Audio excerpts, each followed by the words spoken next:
नमस्कार दोस्तों, आपकी बात आपके साथ में आपका स्वागत है।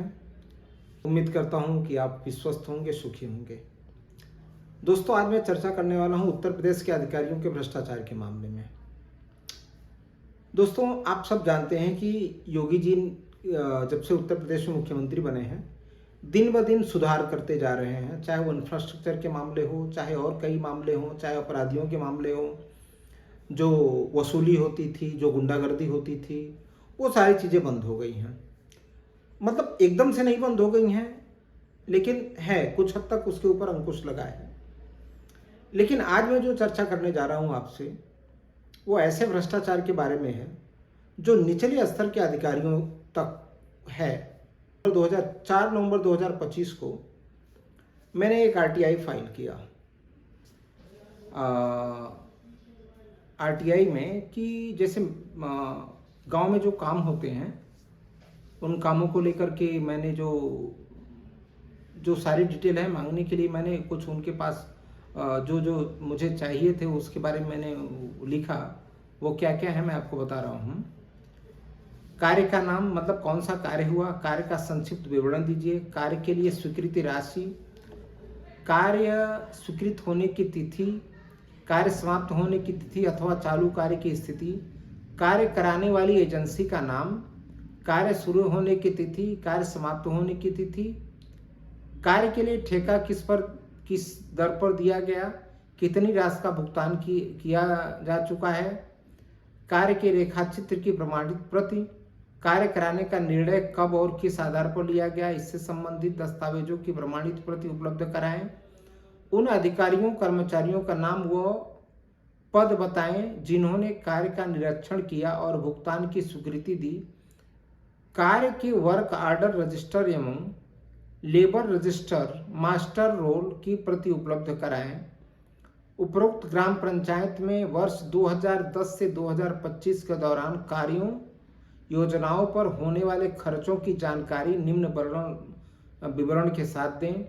कार्य का नाम जिसके लिए खर्च किया गया, कार्य का संक्षिप्त विवरण, कार्य के लिए स्वीकृति राशि, कार्य कराने वाली एजेंसी का नाम, कार्य के रेखाचित्र की प्रमाण प्रति, कार्य कराने का निर्णय कब और किस आधार पर लिया गया। ये सारी चीजें मैंने उनसे मांगा। तो जनरली क्या होता है, रूल तो यही है। आरटीआई जो 2005 का जो रूल है वो कहता है कि जब आप एप्लीकेशन करते हैं उस एप्लीकेशन से के 30 दिनों के अंदर जो भी हमने आरटीआई में जो सूचना मांगा है वो हमको उपलब्ध करा दी जाती है। आपको मैं तो थोड़ा मुझे बड़ा जानकर हैरानी हुई कि 4 नवंबर को मैंने ये एप्लीकेशन किया। 4 नवंबर से लेके 4 दिसंबर 2025 तक, मतलब मेरा नंबर है उसके ऊपर, मेरे एप्लीकेशन के ऊपर मेरा एड्रेस है, मुझे एक सिंगल फोन तक नहीं आया। और तो बात छोड़ दीजिए कि मतलब जब उपलब्ध आरटीआई उपलब्ध किसको कराना होता है तो उसमें वो बताते हैं कि भाई ठीक है भाई आया है एप्लीकेशन, तो उनके पास तो रिकॉर्ड होगा, उन रिकॉर्ड का विवरण आप दे दीजिए, आपका जो पेमेंट लगता है पेमेंट लीजिए, वो सरकारी दर के हिसाब से पर पेज जो लगता है वो दे दीजिए, वही होता है। फिर मुझे 4 दिसंबर तक, मतलब 1 महीने के अंदर मुझे कोई इन्फॉर्मेशन नहीं है, कोई फ़ोन नहीं आया। उसके बाद मैं किसी तरीके से खंड विकास अधिकारी जो है वहाँ के कंसर्न ब्लॉक के, मैंने उनका नंबर लिया, तो वो नंबर पे मैं संपर्क किया। तो संपर्क करने के बाद मुझे पता चला कि सर मैंने इसको आगे बढ़ा दिया है और आपको कॉल नहीं आया क्या अब तक। मैंने कहा ठीक है। फिर बाद में 1-2 दिन तो मेरा उन्होंने फ़ोन उठाया नहीं, मैं हो सकता है कहीं बिजी हूँ। बाद में फ़ोन उठाया और उन्होंने बोला कि सर अब तक आपको इन्फॉर्मेशन नहीं मिला, एक काम कीजिए, आप ये फला नंबर लीजिए, आप उनको कांटेक्ट कीजिए, मेरे सचिव हैं वो आपको सारा जानकारी इन्फॉर्मेशन देंगे। मैंने कहा ठीक है। फिर मैंने उनको कॉल किया, फिर उन्होंने बोला कि सर आपने तो बहुत ज़्यादा चीज़ें मांग ली हैं, बहुत सारे कागजात मांग लिए हैं, और मैं आपको क्या बताऊं, आपको क्या फ़ोन पे बात करूं, आप कहाँ हैं, आप मुझे आके मिलिए। मैंने कहा भाई अभी फ़िलहाल तो मैं बॉम्बे में हूँ और मेरा तुरंत आना तो पॉसिबल नहीं है, लेकिन आप बताइए कि आप अगर जो उपलब्ध करा सकते हैं पेपर उपलब्ध कराइए, बाकी अगर नहीं उपलब्ध होता है तो फिर मैं आगे बढ़ूँगा, मुझे क्या करना है मैं क्या करूँगा। उसके बाद मेरी बात कुछ और हुई और फिर उसके बाद मैंने भी फ़ोन रख दिया और मैं अब उसको अपील की तैयारी कर रहा हूँ, अपील मैं डाल भी दूँगा।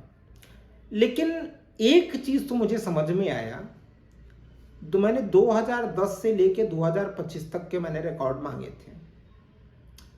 मुझे एक चीज़ समझ में आ रहा है, मुझे ऐसा लग रहा है कि उनके पास कोई रिकॉर्ड है ही नहीं।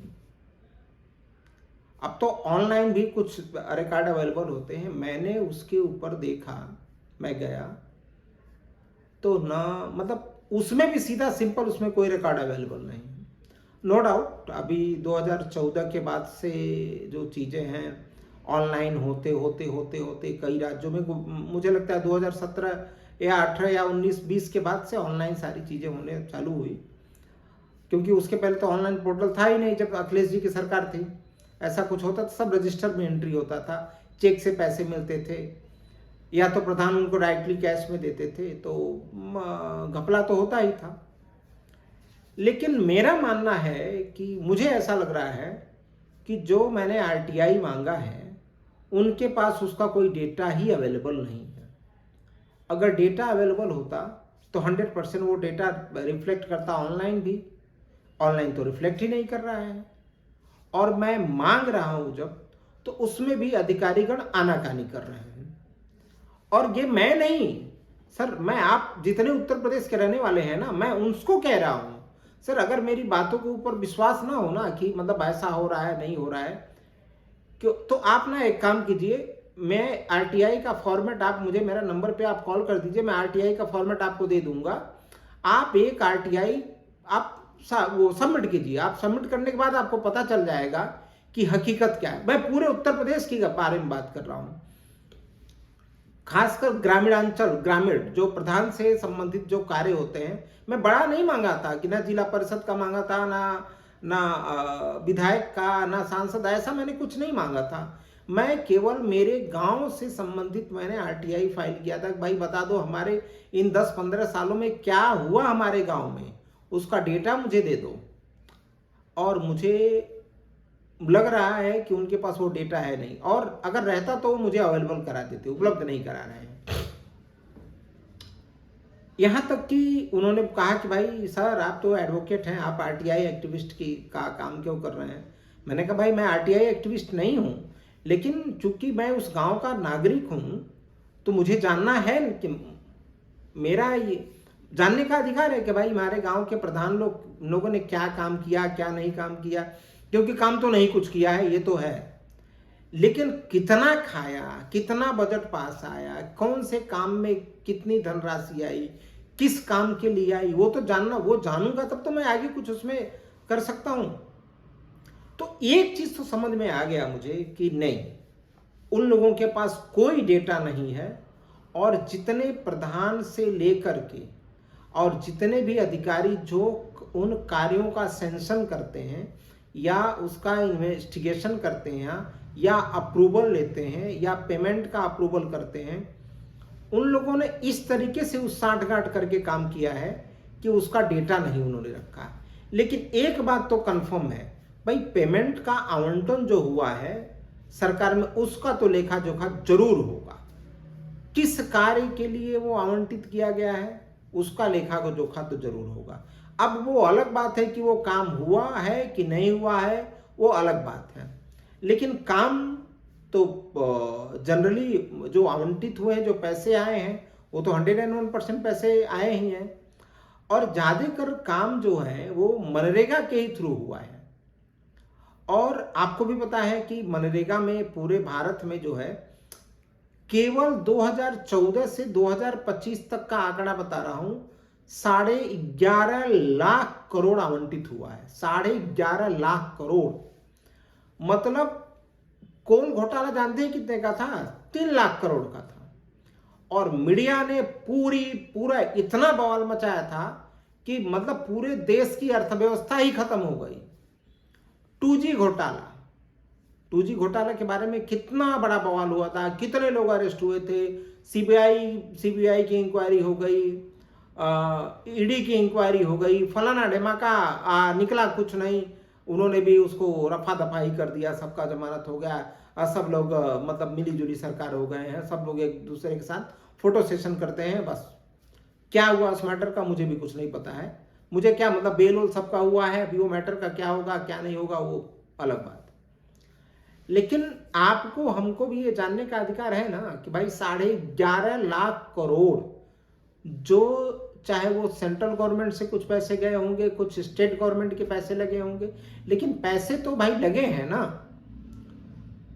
अब 11.5 लाख करोड़ में मैं मानता हूं मेरे गांव में कुछ करोड़ आए होंगे, कुछ लाख आए होंगे, लेकिन अगर उसकी जानकारी मुझे नहीं मिल रही है, इसका मतलब कि घोटाले हुए हैं, नो डाउट।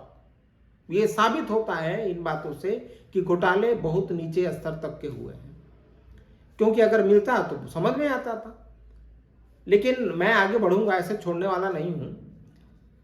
अब मुझे एक चीज समझ में नहीं आ रहा है कि आखिर सरकार को भी पता है, अधिकारियों को भी पता है, तो इसके बारे में सरकार अगर कुछ नहीं कर रही है, बड़ी बड़ी बातें, बड़े बड़े गुंडों को मारना, बड़े बड़े लोगों को जो चीजें हैं, कुछ बुलडोजर चलाना, वो कुछ अच्छे हो रहे हैं कुछ नहीं, जब अगर मेरे फेवर की बातें हैं तो मैं तो बोलूंगा बहुत बढ़िया है, मेरे फेवर की बातें नहीं रहेंगी तो मैं बोलूंगा नहीं है। मेरे अगर किसी दोस्त के, किसी हित के घर पे बुलडोजर चला है तो बड़ा मुझे बुरा लगेगा, लेकिन ठीक है, उसमें नहीं जाना चाहूंगा, क्योंकि उसके बारे में बहुत मुझे जांच पड़ताल करनी पड़ेगी, कहाँ पे मतलब बुलडोजर जो चल रहा है कहीं सही है कहीं गलत है, ठीक है, वो अलग बात है। लेकिन एक चीज समझ में नहीं आ रहा है, आप लोगों को भी मैं कह रहा हूं, एक आरटीआई फाइल करो तो आपको सच में ये पता चल जाएगा कि वास्तव में इसमें कितना बड़ा घोटाला हुआ है, और हमको और आपको मिलके ये करना क्यों जरूरी है। आपको पता है ना कि गांव में पैसे तो खूब आते हैं, और दबा के पैसे आते हैं, अकूत पैसे आते हैं, बट काम क्या होता है। आज भी अब प्रधानी का चुनाव आने वाला है ना, तो ये घर के जितने प्रधान के उम्मीदवार हैं ना, सब घर में घुसेंगे और चाची, मामी, भौजाई, फलाना ढिमाका करके उनसे बात करेंगे और फंसा के वोट लेने का उसमें कोशिश करेंगे, और फिर वही कहेंगे मैं आपके दरवाजे पे नाली बनवा दूंगा, मैं आपका रास्ता क्लियर करा दूंगा, मैं आपके दरवाजे पे खड़ंजा करा दूंगा। मैं मतलब प्रधान का काम ही क्या है, नाली, चक्रोट, खड़ंजा और छोटे मोटे वो जो पंचायत भवन, वहाँ के जो गढ़ही हैं या तालाब हैं उनका देख रेख, उनका संरक्षण करना, साफ सफाई का काम, यही छोटे मोटे काम है प्रधान के। लेकिन पैसा तो जबरदस्त आता है, काम कुछ नहीं होता है। तो मुझे ये महसूस हुआ कि मुझे आपको बताना चाहिए कि भाई साहब, ये जो छोटे स्तर के जो बड़े अपराध हैं, छोटे लेवल पे बड़े अपराध, आप समझ रहे हैं ना, ऐसा नहीं कि इसमें अब छोटे छोटे कुछ करोड़ होंगे या कुछ लाख होंगे, या जब मतलब करोड़ों में ही होंगे, लाख में तो नहीं होंगे। इस स्तर के भ्रष्टाचार को आखिर कोई रोक क्यों नहीं रहा है। भाई हमको कीड़े मकोड़ों की तरह आप क्यों छोड़ दिए हो। आपको बताऊं, मतलब उसके लिए मैं अलग वीडियो बनाने वाला हूं कि मतलब गांव में जो गढ़ही हुआ करती थी, जो वो आप हर गांव में 2-4 गढ़ही हुआ ही करती थी, लेकिन आप अगर आज की स्थिति में देखने जाओगे ना, वो गढ़ही सबसे बुरी स्थिति में आपको मिलेगी, पूरा जलकुंभी से पटी हुई, और जिस के घर को वो टच करती है, दरवाजे को टच करती है, वो धीरे धीरे मिट्टी डाल डाल के अगर वो उसको पाटते ही जा रहा है, उसका अपना दरवाजा चौड़ा करता जा रहा है। कितने लोगों ने तो अपना घर बना लिया है। लेकिन कसम से बता रहा हूं, न उसके ऊपर कोई भी अधिकारी, न लेखपाल, न एसडीएम, न डीएम, न बीडीओ, न सीडीओ, न फलाना, न ढिमाका, कोई ऐसे जाते हैं, देख के चले जाते हैं। ये विधायक लोग तो उसी रास्ते गुजरते हैं, अरे का हो, इतना गढ़ैया पाट ही गए, खत्म। इसके आगे कुछ चर्चा ही नहीं करते, सब जानते हैं उसी नाले के रास्ते गुजरते हैं, वो देखते हैं जब रोड से निकलते हैं ना, रोड की कंडीशन कहीं कहीं पे इतना जाम हो जाता है, शाम को वहां से चल नहीं सकते हो। ये सारे विधायक देखते हैं, सारे सांसदों को पता है, लेकिन पता नहीं क्या ना, आंख मूंद के पड़े रहते हैं। भाई देखो, जो विपक्ष में नेता लोग हैं ना, उनसे तो आप भरोसा बंद कर दो। जो विपक्ष वाले हैं ना, उनसे अगर आप सोच रहे हो कि वो आपके लिए, आपके गांव की लड़ाई लड़ेंगे ना, तो आप गलत सोच रहे हो। हाँ, आप वोट अपनी मर्जी से दो, लेकिन उनसे कोई उम्मीद मत रखो। आज सत्ता पक्ष वालों से तो एकदम मत रखो, एकदम मत रखो। और आप सोच रहे हो कि वो आएंगे दूसरे, जो आपकी पार्टी के, अभी जो पार्टी में आपको लगता है कि आपकी पार्टी नहीं है, आप दूसरी पार्टी को समर्थन, वो भी आएंगे ना, वो भी कुछ नहीं करेंगे। अगर कुछ करते ना, तो अब तक केवल नाली के लिए और गटर के लिए हम चुनाव नहीं होता, और आज भी उसी स्तर पे है, इतना साल बीत जाने के बाद भी। अरे प्रश्न पूछना चालू करना होगा हमें, विधायक जी से, सांसद से, जिला पंचायत से, क्षेत्र पंचायत से, प्रधान से। हमारे वो रिश्तेदार नहीं है, उनका पिछलग्गू मत बना, हमो नहीं बनना है हम लोगों को उनका पिछलग्गू। अगर हम पिछलग्गू बनेंगे ना, उनका झट्टा लेके जय भाजपा, जय सपा, जय कांग्रेस, जय, और चाहे जो भी नारे आप लगाते रहेंगे, कुछ नहीं होने वाला है हमारा। एक बात मैं आपको बताऊं, ये हमें ना पार्टियों का समर्थन, मैं ये नहीं कह रहा हूं कि आप पार्टियों का समर्थन मत करो, आप अपना वोट भी दो, आप अपने जिस पार्टी को आप चाहते हो उस पार्टी को वोट भी दो, लेकिन यार क्वेश्चन करो उनसे, उनके बहकावे मत आओ, क्योंकि ये पार्टियां ना किसी की हित नहीं होती हैं। क्यों? क्योंकि अभी पिछले कुछ ज्यादा दिन नहीं हुआ, कुछ ही दिनों पहले यही देख लो, मोदी जी हैं, प्रियंका गांधी जी हैं और अन्य लोग हैं, सब लोग हंसी खुशी से मस्त अपना काम कर रहे हैं, अपना उनका काम अपना अंदर अंदर निपटा ले रहे हैं। और यही देखो, चाहे योगी जी हो, अखिलेश हो या कोई भी हो, सब लोग एक दूसरे से अंदर खाने मिलते हैं, मजे करते हैं, चाय पानी पीते हैं और कहते हैं भाई ठीक है, आप वहां बने रहिए, हम यहाँ बने रहते हैं। फिर लोगों को बरगलाते हैं, लोगों को पता नहीं क्या क्या क्या कहते हैं, और काम क्या, हमारा क्या होता है। तो महत्वपूर्ण ये है कि ये जो अधिकारी जो है ना, हमने सवाल पूछना बंद कर दिया है, और इसके वजह से हमने प्रधान से सवाल पूछना बंद कर दिया है, हमने विधायक से सवाल पूछना बंद कर दिया है, हमने अधिकारियों से सवाल पूछना बंद कर दिया है। ये सवाल पूछना बंद करने के वजह से ही ना हम आज, हमारा गांव पीछे है, बहुत पीछे है। जो आवश्यकताएं, जिसकी आवश्यकताएं पूर्ति 10-15 साल पहले हो जानी चाहिए थी, वो आज भी वो जस की तस हैं। मैं आपसे कह रहा हूं, चालू करो, आज से ही चालू करो, अभी से चालू करो। अगर वीडियो अंत तक देख रहे हो, अगर आपको पसंद आ रहा है, मेरी बात जो मैं कह रहा हूं वो गलत नहीं लग रहा है ना, तो उसको शेयर करो लोगों के बीच में, उनको बताओ कि ये वीडियो देखो आप, और लोगों से सवाल पूछना चालू करो, आरटीआई फाइल करो, प्रधान से पूछो कि भाई इतना ये पैसा कहाँ गया, ये काम क्यों नहीं हुआ। किसी गांव में कुछ काम नहीं हुआ, मैं आपको बता रहा हूं, केवल लीपा पोती हुई है, कलर फलर लगा के। थोड़ा देखो, ध्यान दो। नमस्कार, फिर से रिक्वेस्ट करूंगा, लाइक करो, सब्सक्राइब करो, शेयर करो, मस्त रहो। Thank you.